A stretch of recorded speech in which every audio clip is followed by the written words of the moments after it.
So, so we're going to just field some questions, if there are any, from the audience. So I'll just come over with the mic. Any questions concerning sequencing, PARP inhibitors? So I guess here. There we go. Check. Thank you. Excellent program here today for everyone.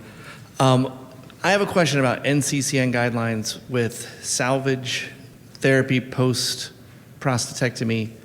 The guidelines say if there is pelvic recurrence, that ADT plus salvage radiation therapy plus abiraterone is the preferred option. So I had a patient recently where a PSMA scan identified a recurrence in the prostate bed, but nowhere else, nothing else, no lymph nodes, no widely metastatic disease. And in discussion with our radiation oncologist, he felt, hey, this meets the guidelines for pelvic recurrence. So he needs ADT plus ABI plus radiation. And again, the NCCN guidelines are not entirely clear about the time frame, but extrapolating from very high-risk disease, we consider a 2-year treatment. So there's a part of me that feels like that's overkill. Is that too much? Or is that the appropriate, more aggressive recurrent disease, we gotta hit it? The guy's PSA was only around 1. He didn't have any high current features, but original cancer was grade group 4. It wasn't aggressive, extracapsular extension. I can't remember the surgical margin status, but yep. So I'm happy to start the discussion, weigh in on this. And you are correct, this is a relatively data-free zone. So everything that's being done here is extrapolated from different areas. There's the data in the primary radiation setting, very high-risk disease, ADT plus abiraterone plus radiation therapy. The nuanced difference a little bit from what we were talking about earlier in the biochemical recurrence talk is that that's a patient with imaging confirmed documented local recurrence, whereas the trials are typically BCR only, which you could argue as our imaging gets better and better, that entity that I was speaking about biochemical recurrence may disappear because everybody who has a detectable PSA, as our imaging gets more sensitive, may be found to have documented imaging. What to do with radiographic imaging positive recurrence? Again, the other nuance about it is it truly pelvic nodal disease, in which case the extrapolation is a little bit more intact from the radiation data, or is it prostate bed? And it's kind of you're right, it's grouped together as pelvic, which makes it even more ambiguous and hard to know. I will also offer that the AUA guidelines of salvage local therapy are currently being revised, and at this meeting next year will be released, so there's a little bit more to come on that. I basically would conclude by saying the abiraterone is really an unknown issue, and that the treatment of choice would be radiation and ADT. If it was a pelvic node that lit up, would there be a rationale to extrapolate to abiraterone? In multidisciplinary discussion, there would be, but it's going to increase side effect profile and whatnot for that patient. So I think it has to be acknowledged openly that it's being done right now without a whole lot of supportive data, with a reasonable rationale, but without a whole lot of supported data. And I'll add that at the GU ASCO, they presented a study, and I think it was called Formula 509, and basically it was intensification with ADT plus, I think it was abiraterone and apalutamide, 6 months. Wasn't randomized, but it showed in high-risk people that when combined with salvage radiation, the results look as good as what they would have gotten with, say, 18 or 24 months of conventional ADT. So there's controversy about how much the treatment intensification would benefit and if it can shorten the duration of ADT in the setting of a target in the pelvic region. So your question's a really good one. We don't have all the answers, but they are working on some additional data to try and overcome that. The one thing that I would add to that is if you reference the STAMPEDE trial, the original publication of ADT and abiraterone in STAMPEDE, and there's a figure of patients who received radiation, ADT, and abiraterone, and in 2 years, the PSA recurrence rate was less than 5% for the combination with abiraterone. But in the control group using ADT and radiation, the PSA PSA progression-free survival rate, let me switch up that, was around 65 to 70%. So my guess is your patient who's getting ADT and radiation alone would probably, fall in that category. There's still a significant portion of patients who do not have recurrence at 2 and 4 years.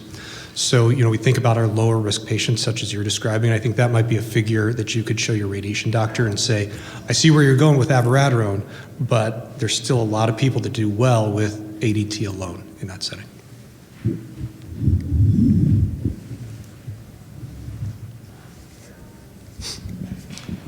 So additional questions from the group?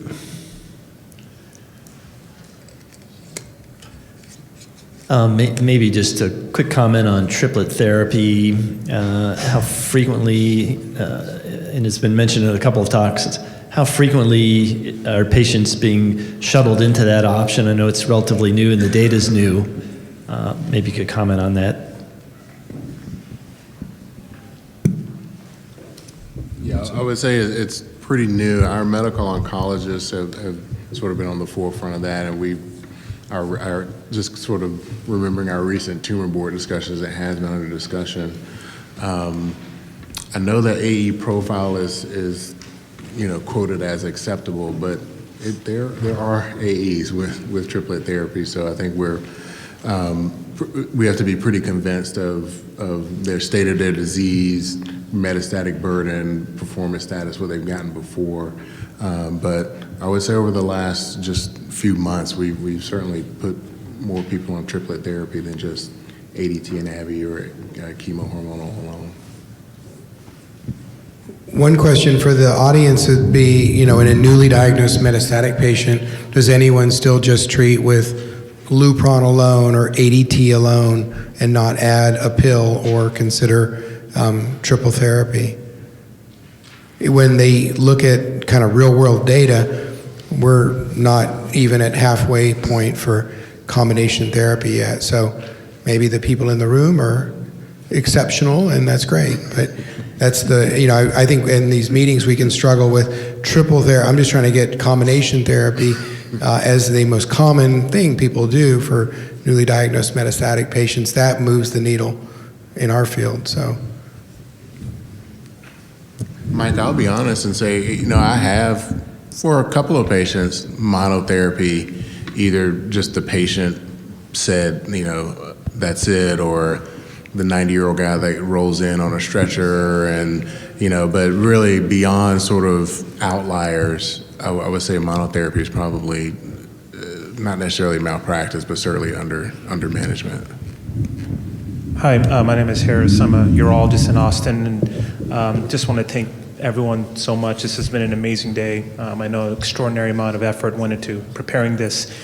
Just a general question, when you guys are encountering a patient and are going to be getting them initiated on an androgen deprivation treatment, the decision to start an LHRH agonist, antagonist, getting them on an oral agent, how are you guys weighing the cost, toxicity? What are your discussions with the patients?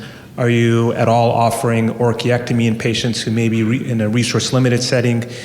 So just kind of polling you guys and see what your practice patterns are. Still primarily using Leuprolide as a first-line agent, although the oral agent,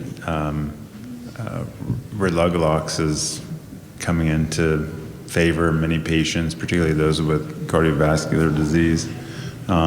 So orchiectomy is pretty infrequent. Maybe somebody who's an international traveler who may not be able to get treatment consistently, but most people were able to get assistance if they needed help. I would agree.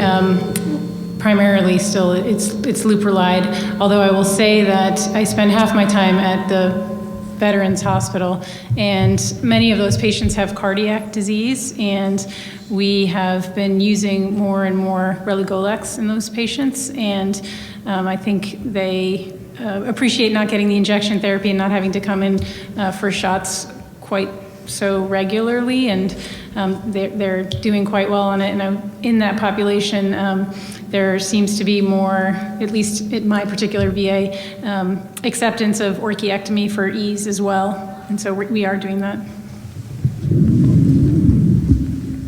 I'll just add real quickly from the med-onc perspective that it's actually about half of the patients in my clinical practice now are men who presented with metastatic disease. We've really had an explosion. I have enough patients who come in with symptomatic disease at first diagnosis, and degarelix is the option I use when I need a rapid decline in testosterone. I found that to be most effective and helps us to get some degree of control and improvement in symptoms in the short order. And then at some point in time, I convert them to leuprolide, usually 3 or 6 months later, but that's if they have symptomatic disease at presentation.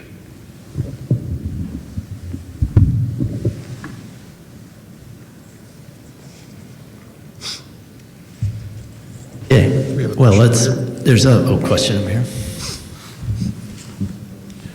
Two questions. Hello, good afternoon. I don't know if your experience using the SBRT radiation therapy, for example, in a patient with a history of prostate cancer radiated 10 years ago, and the patient have a rising of the PSA.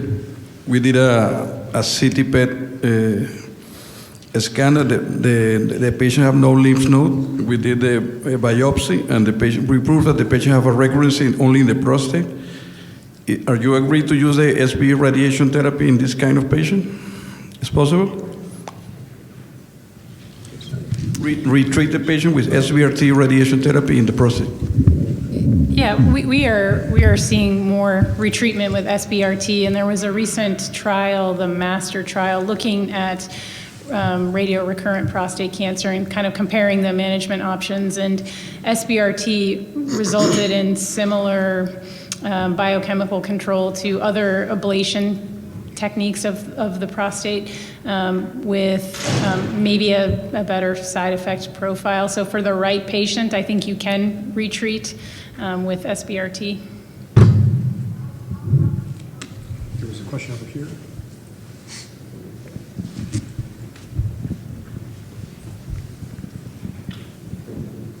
I'm Kamal Nagpal from urology from Phoenix. Thank you very much for the great session. I had a couple of questions. One, how long do you monitor the PSA after a definitive procedure like a prostatectomy or radiation? 10 years, 20 years, what is the time limit if it is undetectable?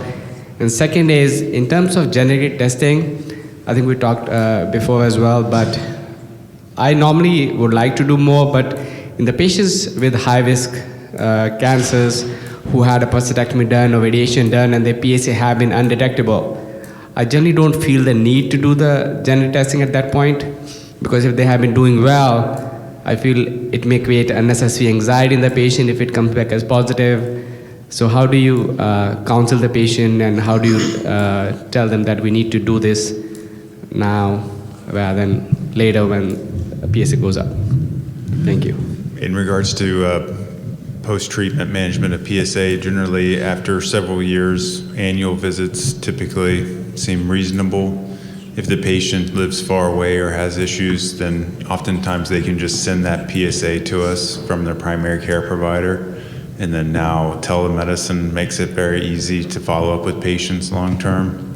So usually we try and keep track of their PSA, and it's just really out of fear that a misinterpretation may be made in a rising PSA that's less than 4 by a primary care provider.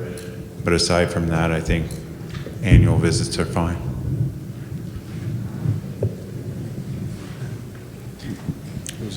Saying it was about genetic testing. 65-year-old man, post-radical prostatectomy, had PSA of 0.4, PET CT negative. What will be the next step for that? So I'm sorry, so 65-year-old man, radical prostatectomy, his PSA is 0.4 when? At 4 years later. 4 years later, okay.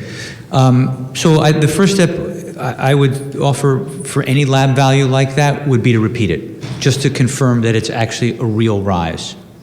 The second thing would be to look back at his previous PSA. It was undetectable as of 6 months ago, as of a year ago, as of 2 years ago, just to get a sense of what his kinetics are.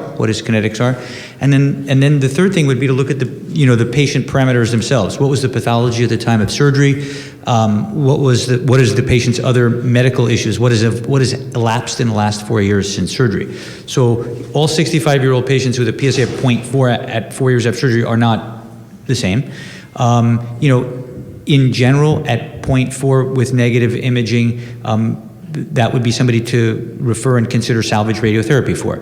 But again, might there be parameters under which continued PSA surveillance would be very reasonable? There might be. But if something has been confirmed at 0.4, has especially shown some kinetics rising where it was 0.2, 0.3, 0.4, this I would consider in the setting, as you mentioned, of negative metastatic survey to refer this patient for salvage radiation therapy. There's a question about genetic testing. Oh, yeah, genetic testing. Can you repeat your second question? Why get genetic testing? Yeah, so PSA is undetectable. Yeah, if somebody's got undetectable PSA, I get that, and certainly if you have a very anxious patient, that might not be your first step. The genetic testing is for informational purposes only, right? Like you don't necessarily have to jump to an action immediately. Your family history, just your history that you took initially, can guide you as well. So if someone has negative PSA, no family history, even if their initial diagnosis was high-risk disease, but they're trucking along, then maybe you don't have to. The guidelines say all high risk, but again, that's not necessary. But someone who's progressing or who had metastasis now has negative PSA or undetectable PSA, you can at least have them see a genetic counselor and discuss why you would get it, what the value of the information is, how does it uncover potential options down the road. So just to kind of prepare the patient for what may come. It doesn't mean that you have to do something immediately. To sort of just dovetail off of what Dr. Moses said, I think getting a genetic counselor in the situation you described is a particularly good one, because the other potential utility may be for family members. Although this patient's been treated and has an undetectable PSA, maybe he has a daughter that is at risk for breast or ovarian cancer if he's BRCA2. Or if he's BRCA2, should thought and paid attention be paid for melanoma, pancreatic cancer, and those sorts of things. And again, in a busy practice, hard to do, lots of nuances to all of that. And so I think, as was mentioned, getting a genetic counselor there to lay out the landscape and all of the considerations is valuable. What are some of the criteria used to be less aggressive? Some of these guys with M0 disease don't progress despite biochemical recurrence. Other than PSA doubling time and patient age, what are some of the criteria which might allow you to use intermittent therapy, or when do you observe?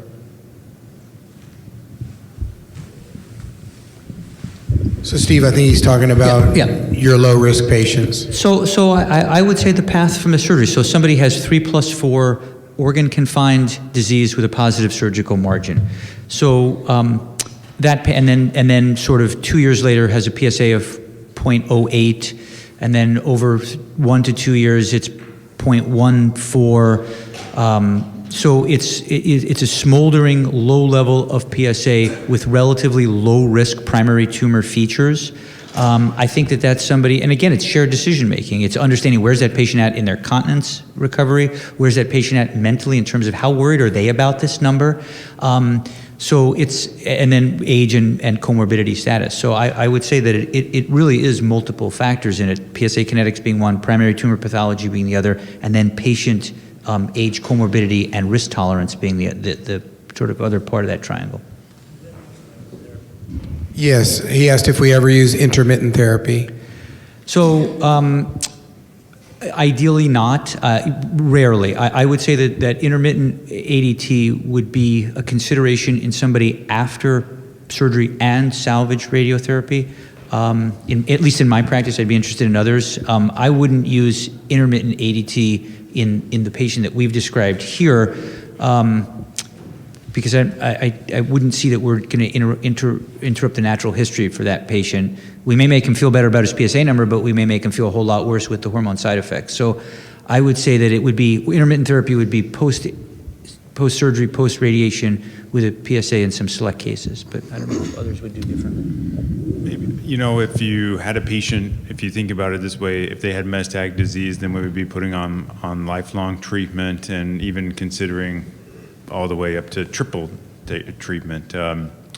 So in a patient who has a PSA recurrence and you can't find any other evidence of disease, if they have exhausted all their other local treatments, then in my mind there's this plausible rationale that intermittent androgen deprivation therapy may delay the onset of continuous doublet or triplet therapy. So, you know, that's occasionally a conversation that I have with patients in clinic.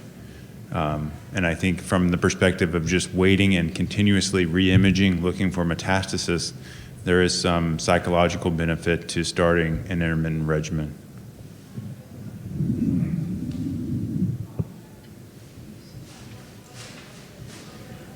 Okay, well, thank you all. Let's give our panel a round of applause.